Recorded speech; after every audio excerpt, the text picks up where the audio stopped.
Putusan MK tanpa sang paman.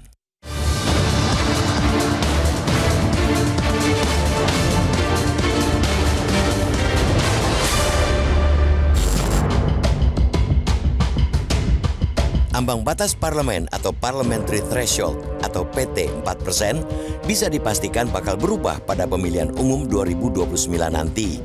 Itu setelah Mahkamah Konstitusi pada Kamis 29 Februari mengabulkan gugatan atas PT tersebut yang diajukan oleh Perkumpulan untuk Pemilu dan Demokrasi atau Perludem. Perludem menggugat ambang batas 4% karena angka itu gagal melahirkan penyederhanaan partai politik sebagaimana diharapkan dari aturan perlunya ambang batas. Hingga kini, jumlah parpol di parlemen nyaris tidak berubah signifikan dari pemilu ke pemilu. Dalam keputusannya, MK menyatakan PT 4% bagi partai politik untuk bisa masuk di DPR itu tidak sejalan dengan prinsip kedaulatan rakyat, keadilan pemilu, dan melanggar kepastian hukum yang dijamin konstitusi.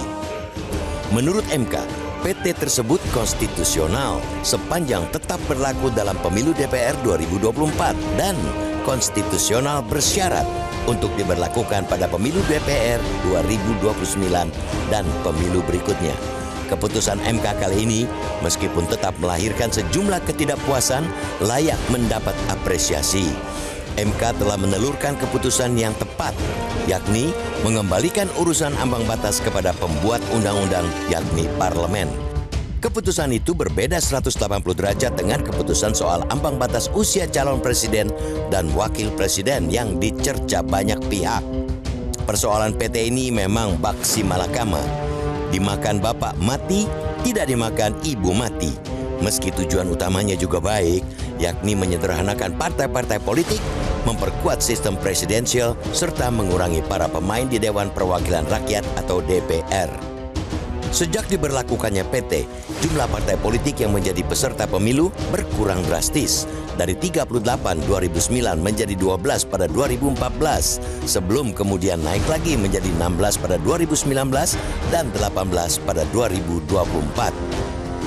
Ambang batas perolehan suara partai politik untuk duduk di DPR ini sejatinya telah beberapa kali mengalami perubahan. Saat pertama kali diterapkan pada pemilu 2009, PT untuk partai politik mendudukan wakilnya di DPR adalah meraih jumlah suara minimal 2,5% dalam pemilu. Kemudian naik menjadi 3,5% pada pemilu 2014. Lalu pada pemilu 2019 naik lagi menjadi 4% dengan terbitnya Undang-Undang Nomor 7/2017.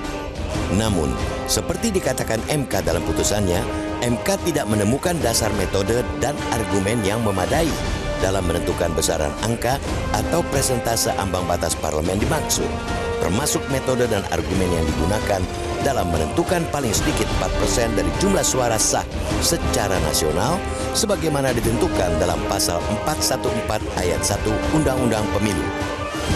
Keputusan MK ini, bila dimaknai secara positif, mestinya membuat politisi berpikir dan berikhtiar ekstra keras agar lebih logis menentukan ambang batas parlemen yang bisa paralel dengan penyederhanaan parpol. Putusan itu mengharuskan DPR benar-benar mendasarkan argumentasi bahwa angka ambang batas parlemen tidak sekadar angka coba-coba, apalagi angka karangan.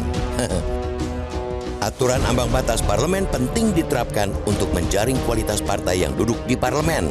Jangan ada lagi partai baru berdiri langsung ikut pemilu jika PT 0% atau partai yang kemudian hanya memiliki satu kursi di DPR sehingga sangat rawan menjadi ajang jual beli keputusan.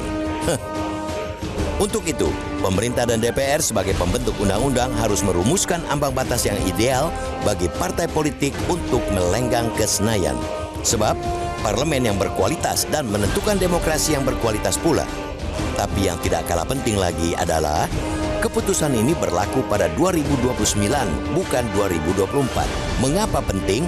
Karena ini menutup celah bagi partai-partai tertentu untuk bisa masuk ke parlemen jika diterapkan pada tahun ini. Setelah heboh bantuan paman untuk menjadi calon wakil presiden, jangan lagi MK menjadi tempat meminta untuk meloloskan partai tertentu ke Senayan.